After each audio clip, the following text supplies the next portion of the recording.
who's a business owner in here? I'm assuming, or you're in ministry, or you have a heart to advance the kingdom financially, even if you're not. Okay, you're like, I don't know what she's going to say, but I hope it's good because I've raised my hand.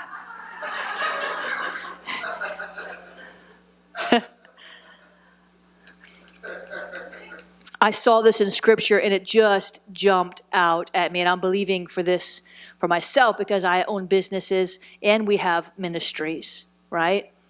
And the businesses help fund the ministry. That's how we pay for a lot of ministry stuff, is through the businesses that I own and that other people in the church own that give generously. We're going to see, and I'll have to unpack this. You'll have to bear with me. We're going to see Solomon-Hiram alliances. Solomon-Hiram alliances. Hiram was a king. He was a pagan king. He was not a man of God. He was a good friend of David, and David died. King Solomon became king. We see here in 1 Kings 5. Now Hiram, king of Tyre, sent his servants to Solomon because he heard that they had anointed him king in the place of his father. For Hiram had always loved David. Then Solomon sent to Hiram, saying, You know how my father David could not build a house for the name of the Lord, his God, because of the wars which were fought against him on every side, until the Lord put his foes under the soles of his feet. But now the Lord my God has given you rest on every side. There is neither adversary nor evil occurrence. And behold, I propose to build a house for the name of the Lord my God. And the Lord spoke to my father, saying, Your son will build the house. Now therefore, listen to the boldness of Solomon. I love this. Verse 6, Now therefore, command that they cut down the cedars from me from Lebanon.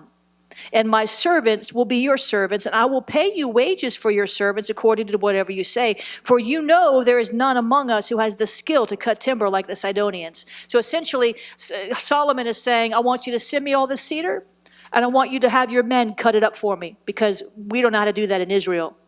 Okay, so it was when Hiram heard the words of Solomon that he rejoiced greatly and said, Blessed be the Lord this day, for he had given David a wise son over this great people. Then Hiram sent to Solomon, saying, I've considered the message which you sent me, and I will do all you desire concerning the cedar and cypress logs. My servant shall bring them down from Lebanon to the sea. I will float them in rafts by the sea to take the place you indicate to me, and I will leave them broken apart there, and you can take them away, and I'll fulfill my desire by giving you just have to give me food for my household. That's all I want. You don't have to pay my guys. You don't have to pay for the wood. Just send some of the food from Israel. Must have been good food.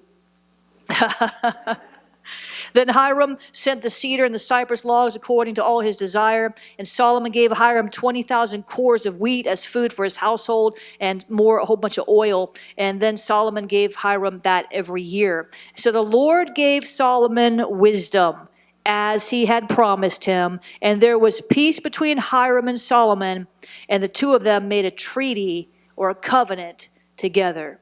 Now this is before Solomon went off. But now what am I saying? Here's what I'm saying. This is what the Lord showed me out of that. I don't know how many times I've read that, and it just jumped out at me. This is what's happening. God is going to connect business leaders and ministry leaders and those who are just really sold out to advance the kingdom financially. He's going to give those who cry out for God's wisdom and seek to do God's will. He's going to supply what's needed to build the kingdom. This is good news. He's going to supply it. If you have a heart to build the kingdom, you need to begin to cry out to God for wisdom to send the Hirams. And don't think the Hirams will be Christians, because Hiram was not a Christian. He was a pagan. Now let me just say this in conjunction with that. Here's what I see. There will be a supernatural wealth transfer. There will be. It's going to happen. The riches of the wicked will be sent to the righteous, right? And so we have to begin to prepare for that. So that's part of this. Are you seeing it? Hiram, he wasn't like he was a wicked man, but he wasn't a godly man. He was a worldly man. And Solomon tapped him for all the cedar and all the labor, and all he gave him was some of his extra food. I mean, what a deal is that, right? And so this part of the supernatural wealth transfer and positioning ourselves for it is going to be getting sometimes out of our comfort zone, because as Christians, we like to hang out with other Christians. And I'm not saying we should be unequally yoked and do business with unbelievers at that level, but I'm saying that God will cause unbelievers to show you favor and give you things that you couldn't get any other way. Are you hearing me? That's what's happening. That's what's happening. But you got to cry out for it.